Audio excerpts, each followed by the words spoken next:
Quero convidar os irmãos a abrir comigo a palavra de Deus na carta aos Colossenses e vamos ler verso 12 até o verso de número 17.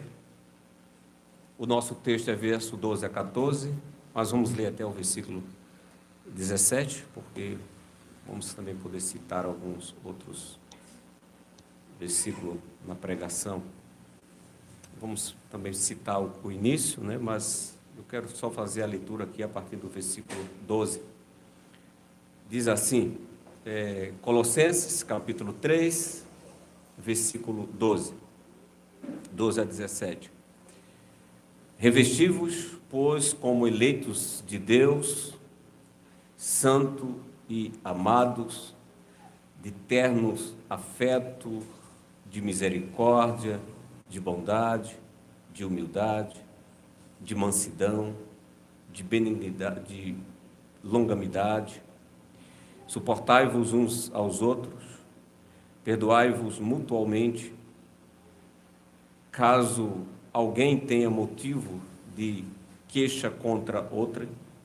Assim como o Senhor vos perdoou, assim também perdoai-vos.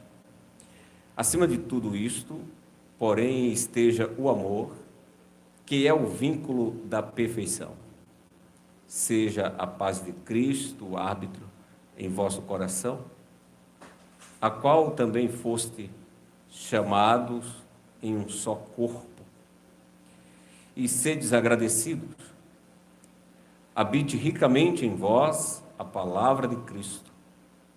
Instruí-vos e aconselhai-vos mutualmente em toda a sabedoria, louvando a Deus com salmos e hinos e cânticos espirituais, com gratidão em vosso coração. E tudo o que fizerdes, seja em palavra, seja em ação, fazei-o em nome do Senhor Jesus, dando a Ele graças a Deus Pai. Até aqui, irmãos.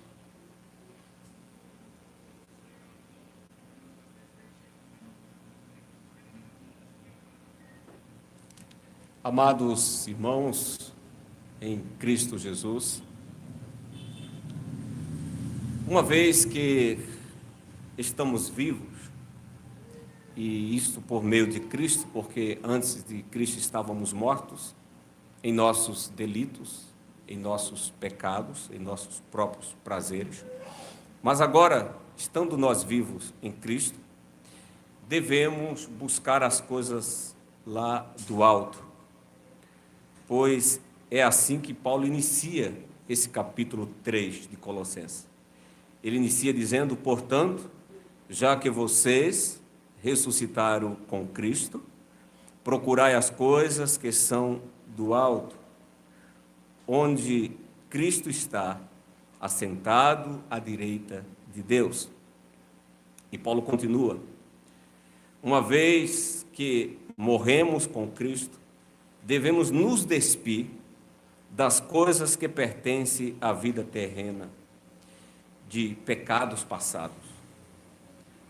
Assim, façam morrer tudo o que pertence à natureza terrena de vocês.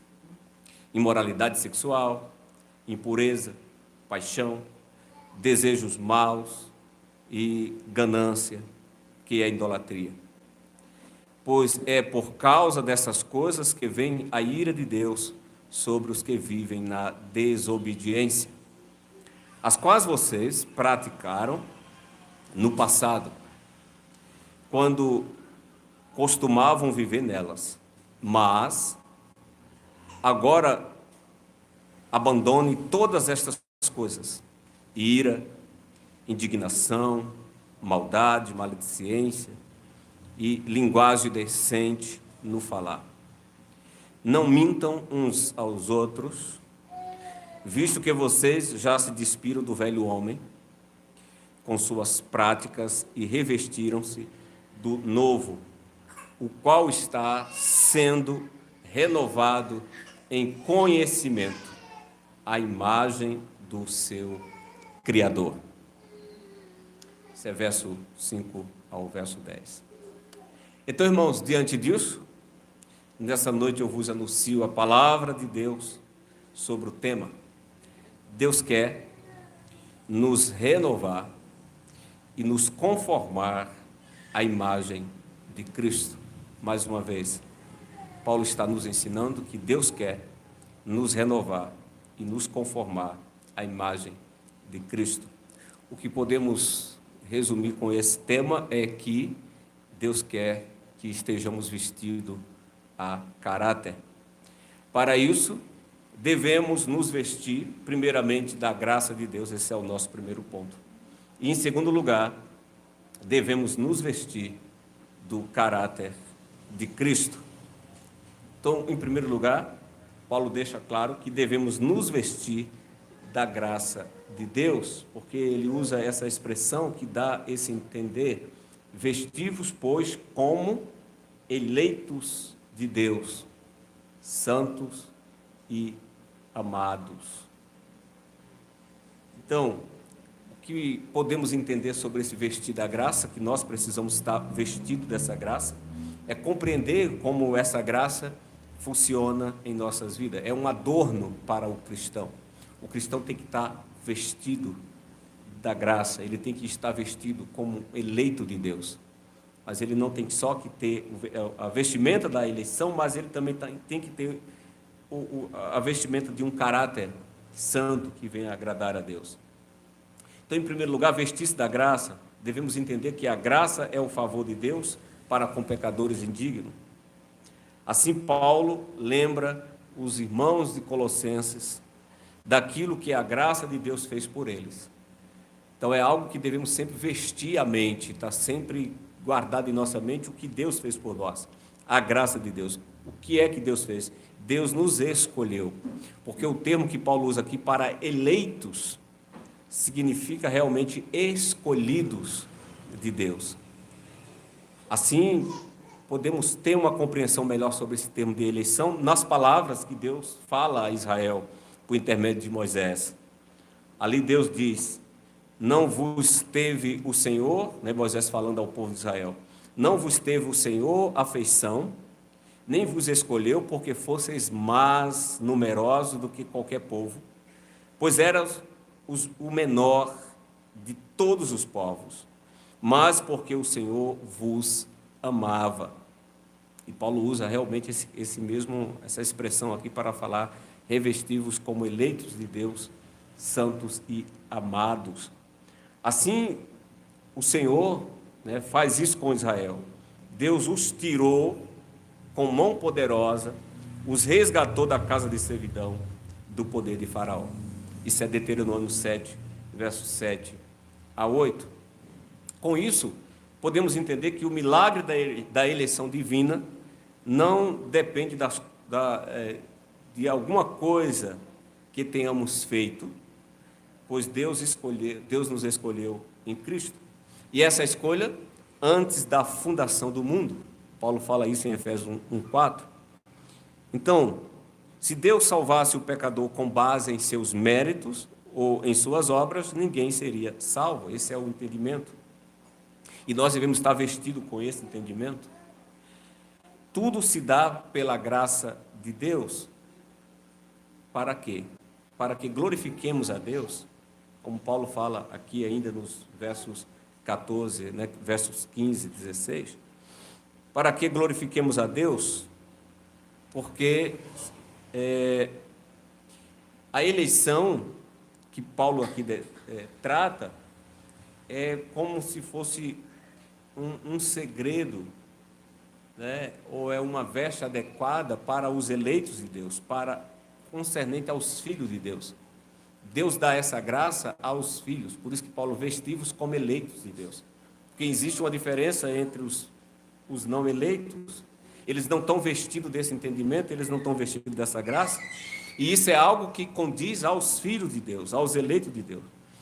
E assim podemos entender que a doutrina da graça em si não é uma doutrina que devemos tentar explicar aos não salvos. Não é algo que devemos empurrar, né? garganta dentro de um não salvo, ou tentar colocar na cabeça de um regenerado, explicar. Não.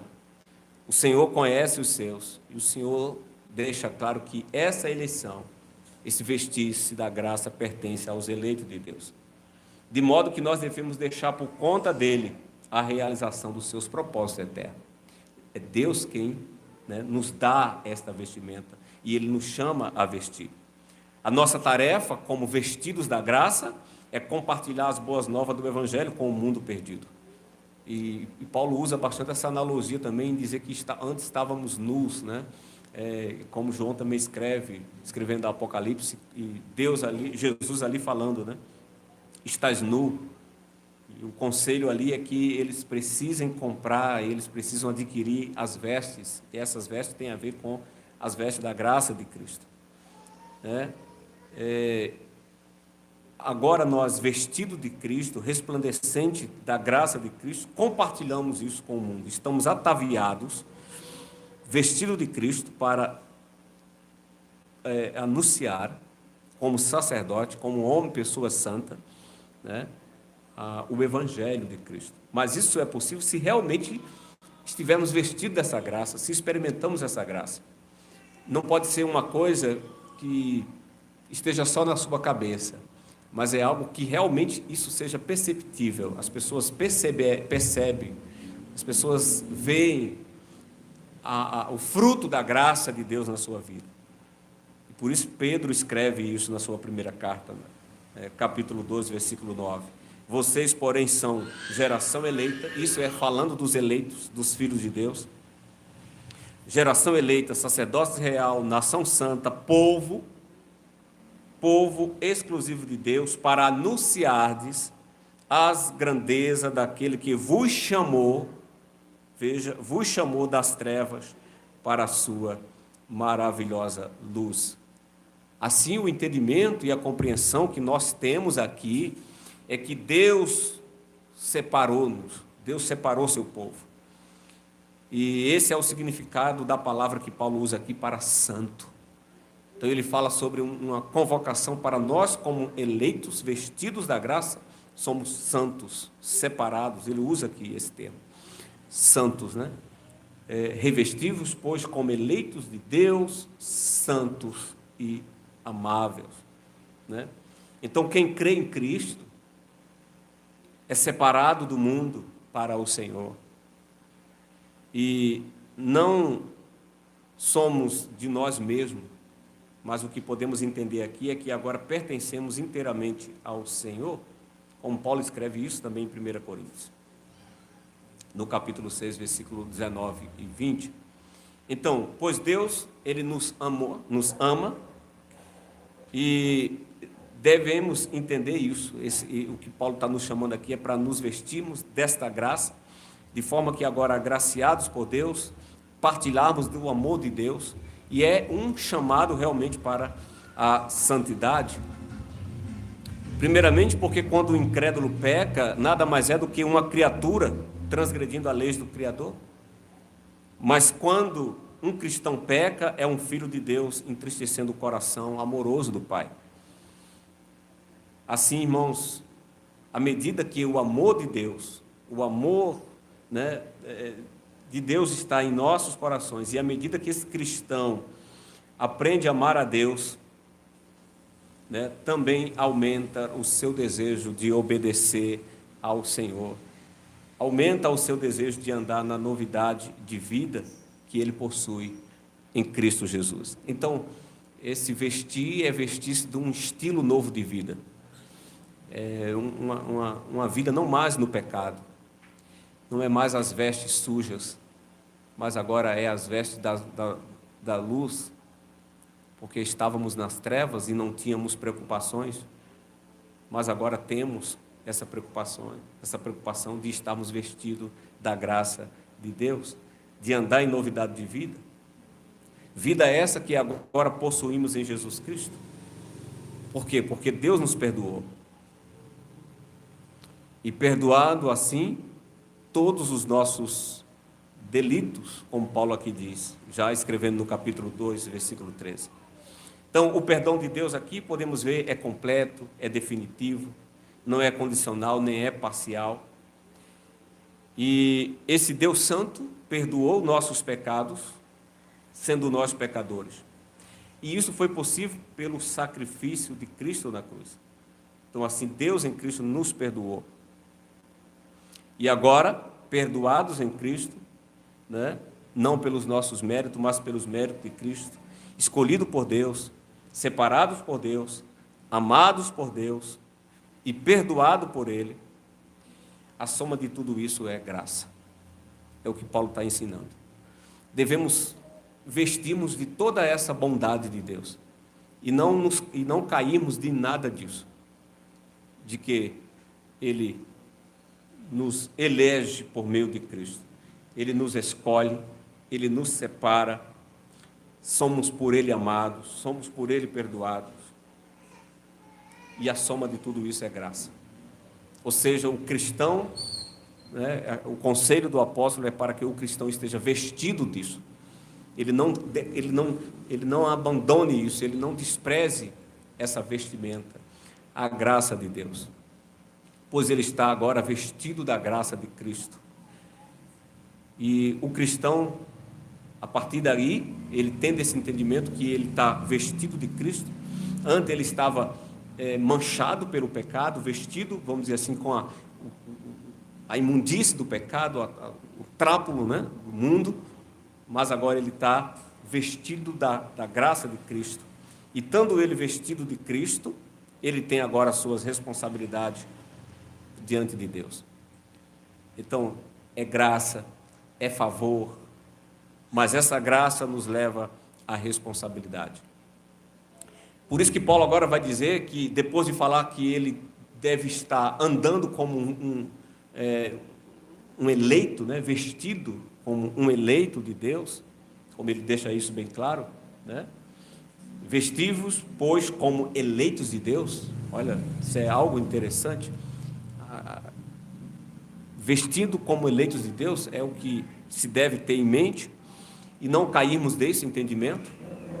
Mas após isso, após estarmos vestidos de Deus, agora Paulo vai falar também que devemos nos vestir do caráter de Cristo, ou nos vestir das verdadeiras virtudes cristãs. Então agora, que é o nosso segundo ponto, eu estou vestido da graça, mas eu também devo vestir-me das virtudes cristãs. Eu devo vestir-me do caráter de Cristo.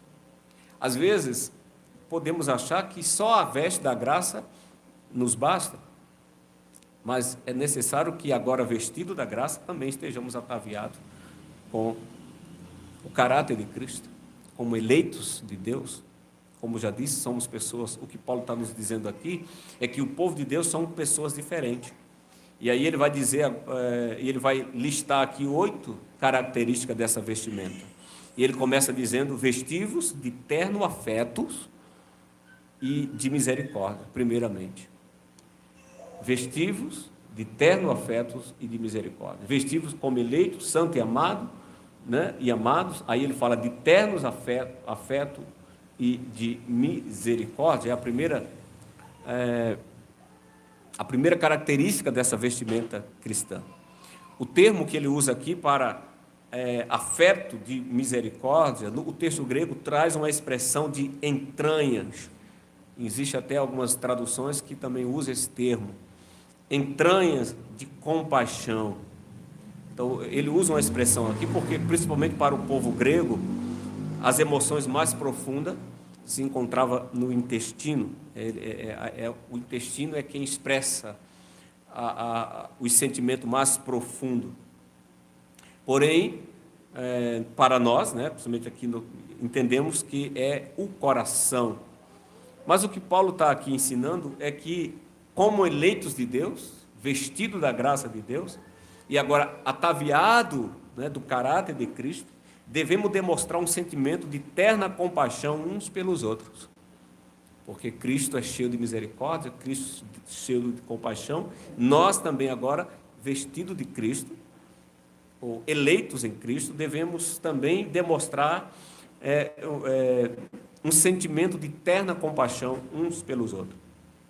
Assim como Paulo também vai dizer aos Filipenses. Ele escrevendo aos Filipenses, ele diz: se por estarmos em Cristo, não temos alguma motivação, alguma exortação de amor, alguma comunhão no Espírito, alguma profunda afeição e compaixão. Aí ele diz: completem a minha alegria, tendo o mesmo modo de pensar, o mesmo amor, um só Espírito e uma só atitude. Filipenses 2, 1 e 2. Então, o que Paulo está nos ensinando já aqui, que agora nós, como eleitos e vestidos da graça, e agora também nos vestindo do caráter de Cristo, não se trata de algo, né, que primeiramente é esse afeto, né, essa compaixão que devemos ter em nossas vidas, não é algo que desligamos, como um aparelho de TV, como um celular, né?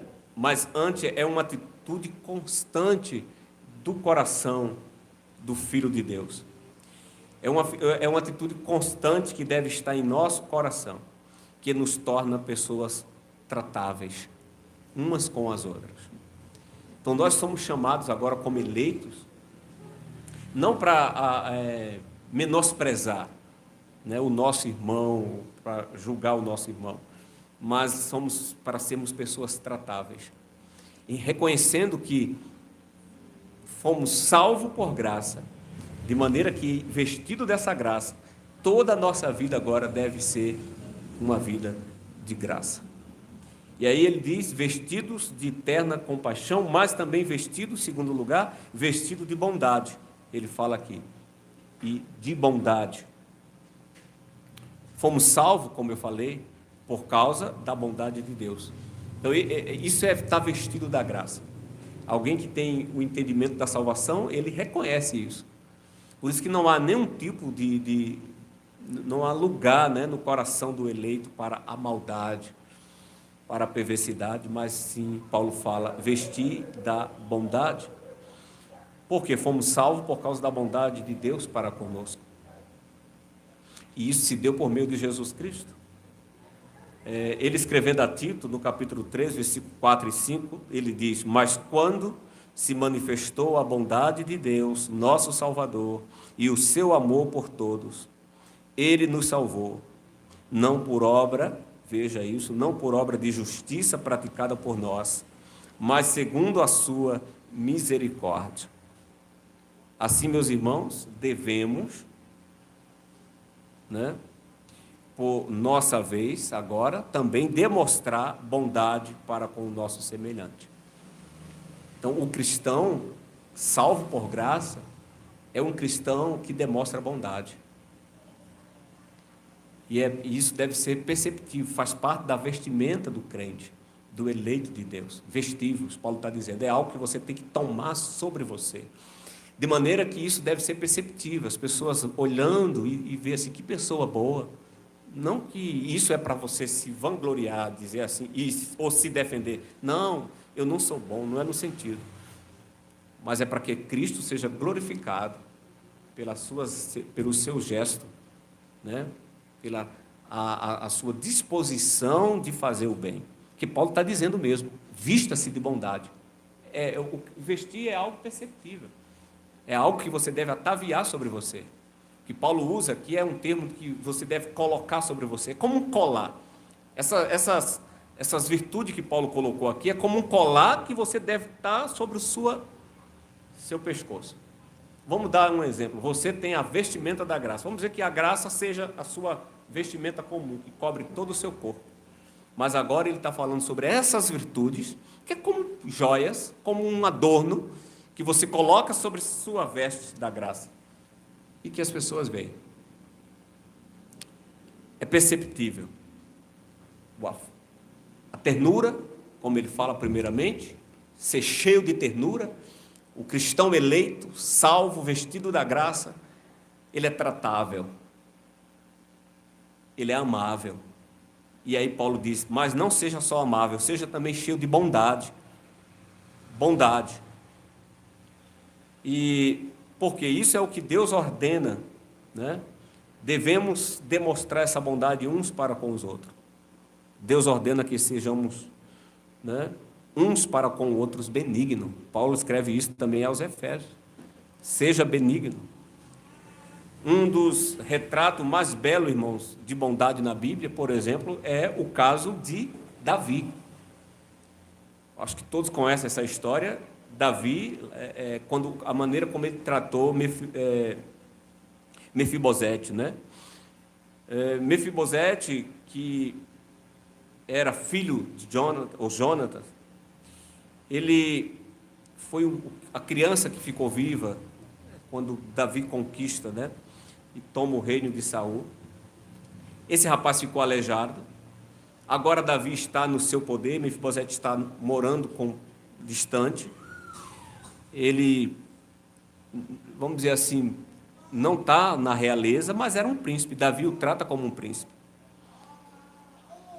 Se Davi tivesse agido segundo a justiça, ele teria condenado esse rapaz. Ele teria mandado matá-lo. Até mesmo. Pois ele pertencia a uma família condenada já. Mas o que é que Davi faz? Davi age com amor, com bondade. Davi age por graça. Davi procura Mefibosete e lhe garante que vai tratá-lo bem. Convida ele para conviver no palácio e faz dele um membro da família. Ele vai viver ao lado de Davi, comendo das delícias de Davi, alimentando-se à mesa com Davi. Isso, assim, podemos ver como a bondade estava no coração desse homem, desse rei Davi. Ele tratou esse homem com bondade. É um termo de dizer assim, ele o tratou como ele gostaria que fosse tratado, estando ele no poder.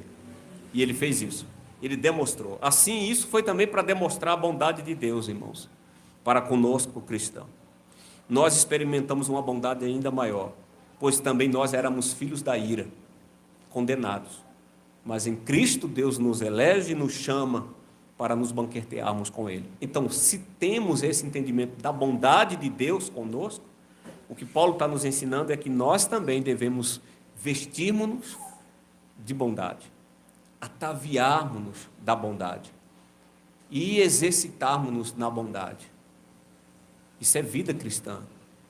O cristão, o eleito, ele não é uma pedra, né, morta, uma coisa sem sentimento, mas ele é algo que está resplandecendo para o louvor de Deus. E aí Paulo ainda ensina que essa vestimenta também conta com humildade, vestivos de humildade, Paulo também diz, vestivos de eterna compaixão, de bondade, e ele continua aqui, olha, na sua lista desse adorno, né, de humildade. Então vestivos de humildade. Humildade aqui é algo interessantíssimo para o entendimento cristão. Por quê? Porque o mundo pagão do tempo de Paulo não admirava a humildade. Mas sim, os pagãos na era de Paulo admiravam o orgulho e também admiravam a autoridade. Jesus Cristo, Paulo tomando o espelho de Cristo, de humildade, Jesus é o maior exemplo de humildade. Então veja, se nós estamos vestidos da graça de Cristo, é natural que a humildade também faça parte dos eleitos em Cristo.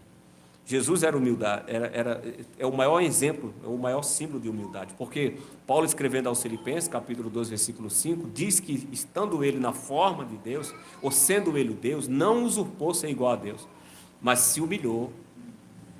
Ele tomou sobre si uma humildade de um escravo, de um servo. E essa humildade o levou a uma obediência até morte, e morte de cruz. Então, meus irmãos, ser humilde não significa menosprezar-se a si próprio. Não é esse o termo para humildade. Não é menosprezar-se a si mesmo. Mas o que é humildade? É antes ter uma opinião apropriada de si mesmo, segundo a vontade de Deus. Importante você compreender isso sobre humildade. Humildade é você ter uma opinião apropriada de si mesmo, segundo a vontade de Deus. Por exemplo, não podemos negar o que somos, mas também não podemos dizer aquilo que não somos. Isso é humildade. Eu não posso negar o que sou. Por exemplo, você é vestido da graça, você é eleito de Cristo.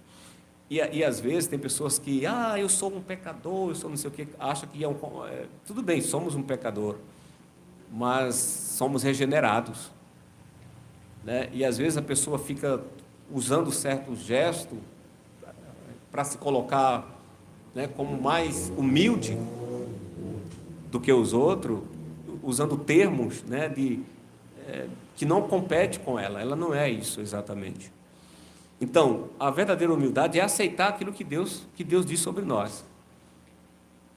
Não podemos realmente dizer o que não somos, né? E não podemos dizer, não podemos negar o que somos e também não podemos dizer o que não somos. Somos eleitos, salvos por graças, chamados em Cristo para anunciarmos a virtude daquele que nos chamou das trevas para a sua maravilhosa luz.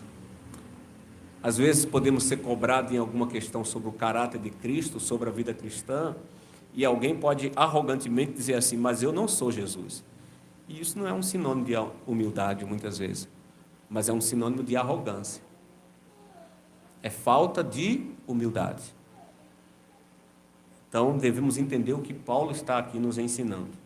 A pessoa humilde, irmãos, ela pensa primeiramente nos outros, antes de praticar, né, de tomar atitude. O arrogante, ele pensa primeiramente em si, primeiro é ele, tudo vem ele em primeiro lugar. Uma pessoa humilde, uma das coisas que caracteriza a humildade é que a pessoa humilde pensa primeiro nos outros e não em si mesma. Ela sempre coloca o outro em primeiro. Isso é humildade. O arrogante não é assim. É primeiro ele. Isso é falta de humildade. Então, como você lida com isso? Como essa vestimenta está em você? E Paulo ensina isso, é imperativo aqui. Vestivos, adorne, coloque isso sobre você. E ele fala ainda, vista-se de mansidão, outro entendimento para um cristão. Podemos ver hoje em dia, até cristãos xingando outros na internet, e se dizem reformados, se dizem eleitos. Existe um site, já entrei em alguns desses, e até já fiz correções equivocadas de algum, e da pessoa aceitar aquilo com humildade, com simplicidade, ela xinga. Ela me xingou até de gado. Disse, você também é gado. E tal. Xinga. E ali eu questiono aquela pessoa. Então o mundo está cheio disso. Muitos cristãos que estão falando de graça, graça, graça, graça, mas não há graça na sua vida. Não há graça na sua vida. Não há mansidão.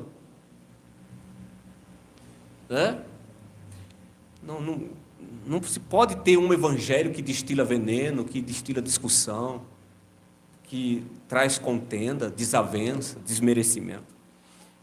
Mansidão, irmãos, também não é um sinônimo de fraqueza, mas é um sinônimo de poder, de controle.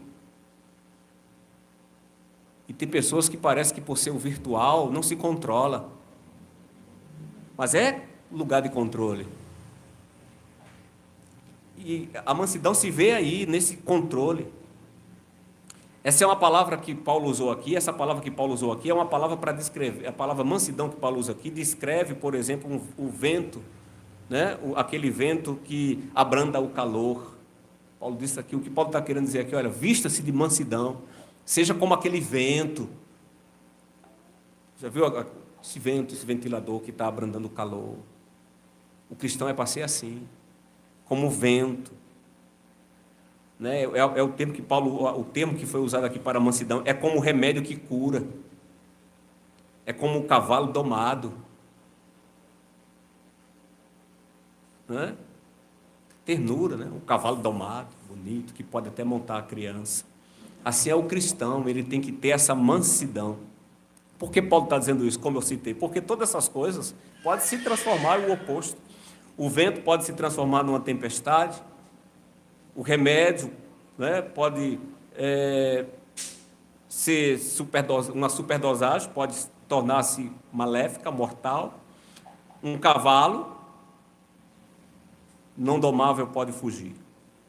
Mas o cristão, Paulo compara aqui o cristão, né, como alguém que está sobre um controle. Assim é o cristão, é alguém que está vestido de Cristo. Ele carrega a mansidão porque ele está vestido de Cristo. E aí Paulo ainda continua dizendo, vista-se também além da humildade, da mansidão, vista-se de longanimidade. Ainda ele continua isso no versículo 2, bondade, humildade, mansidão e de longanimidade. Essa palavra significa literalmente longo ânimo. A pessoa que tem a graça de Cristo, que está vestida da graça, também deve vestir-se desse longo ânimo. Ela não pode ser uma pessoa irritável.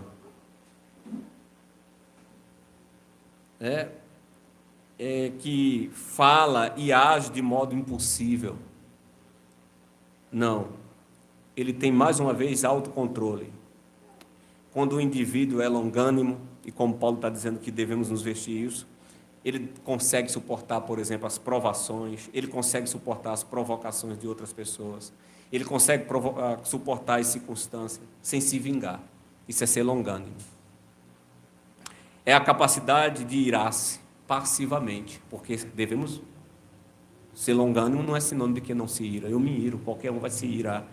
Mas essa ira é a capacidade de se irar, mas passivamente. Quando é que podemos nos irar passivamente? Quando realmente estamos vestidos da graça e quando demonstramos o caráter santo. Nos iramos com as coisas erradas. Isso é um vestido da graça de Deus. O cristão, ele demonstra esse caráter.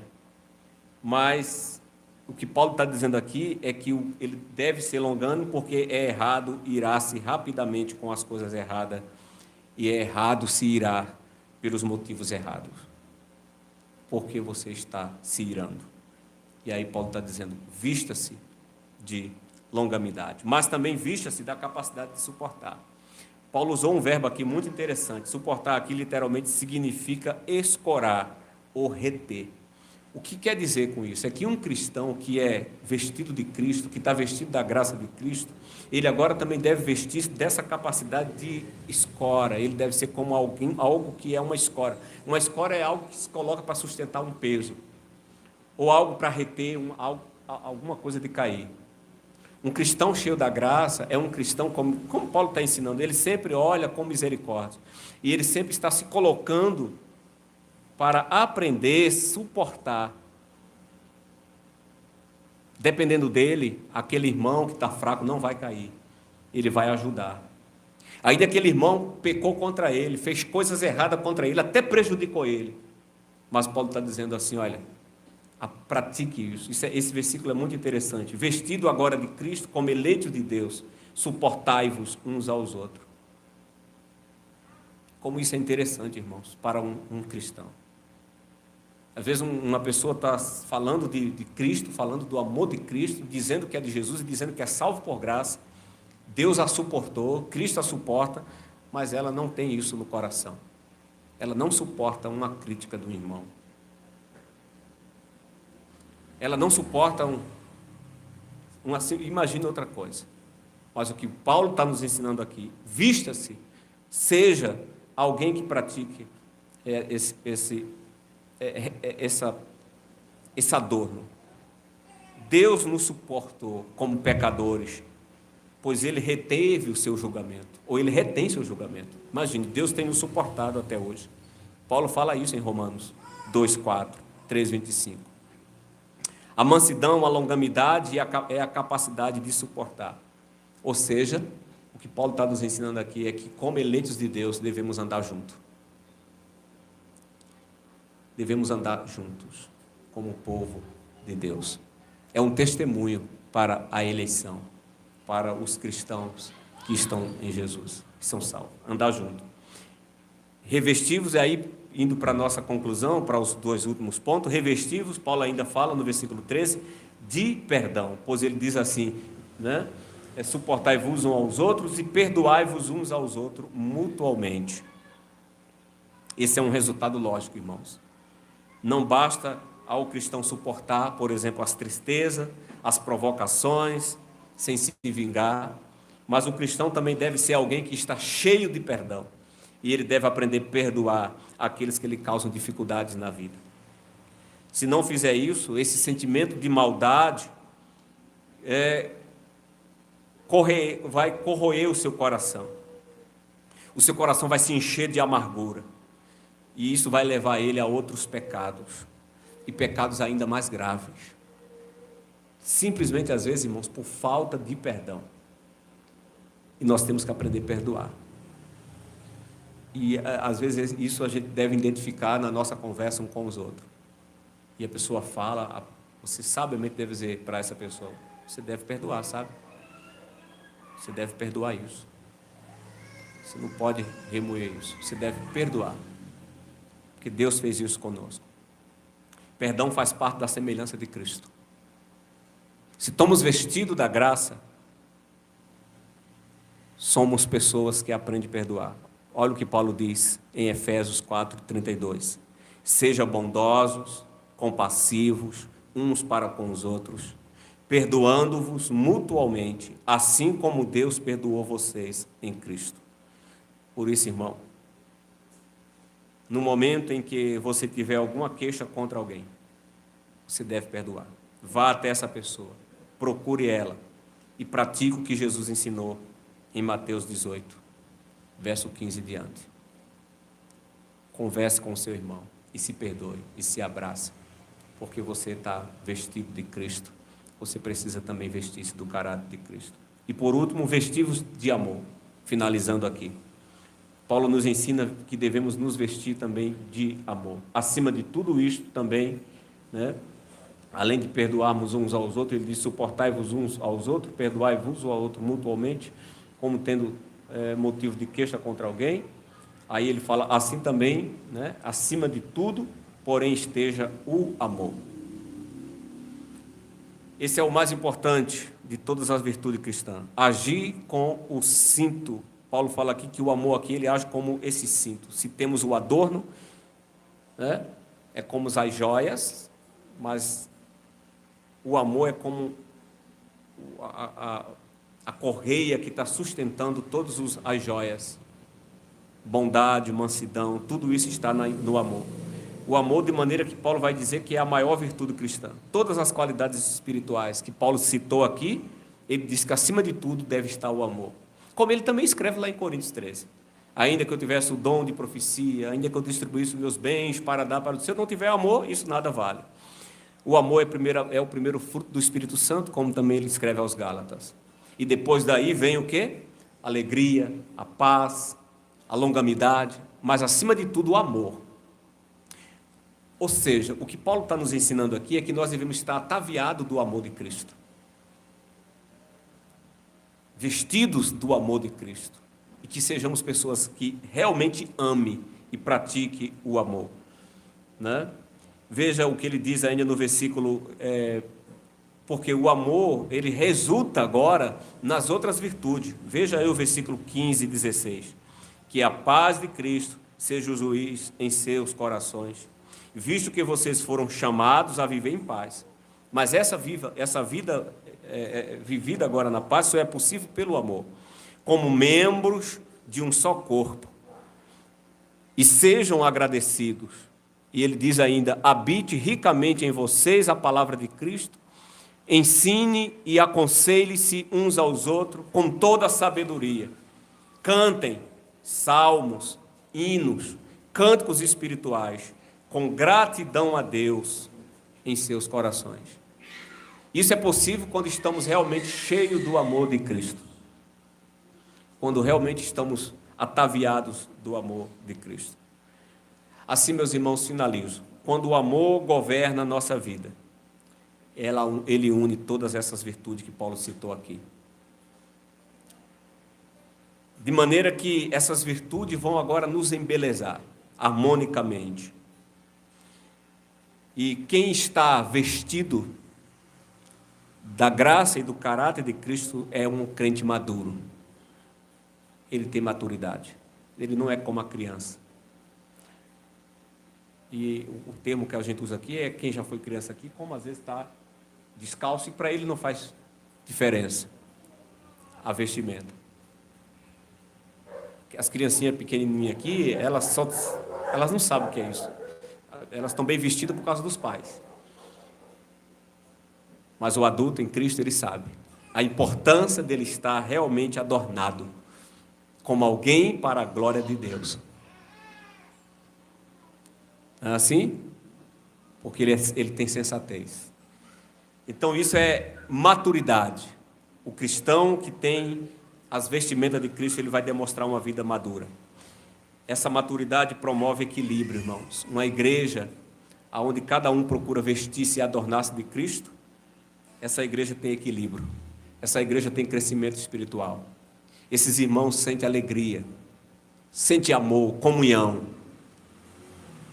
Não é aquele partidarismo, grupinho, como a igreja de Corinto, que havia partidarismo, um de Paulo, outro de Apolo, e cada um com certa discussão. A igreja que está adornada de Cristo tem maturidade. E essa maturidade se dá tanto na graça, como também se dá no caráter de Cristo. De modo, meus irmãos, que uma vez vestido de Cristo, possamos dar testemunho do seu amor. Possamos dar testemunho da sua graça às pessoas que nos cercam. E que possamos dar esse testemunho de sua graça, de seu amor, para o louvor da glória de Deus, nosso Pai bondoso, que nos amou e que nos ataviou com Cristo Jesus, seu Filho bendito, porque essa é a vontade de Deus, nos tornar a semelhança de Cristo, seu Filho amado. Amém.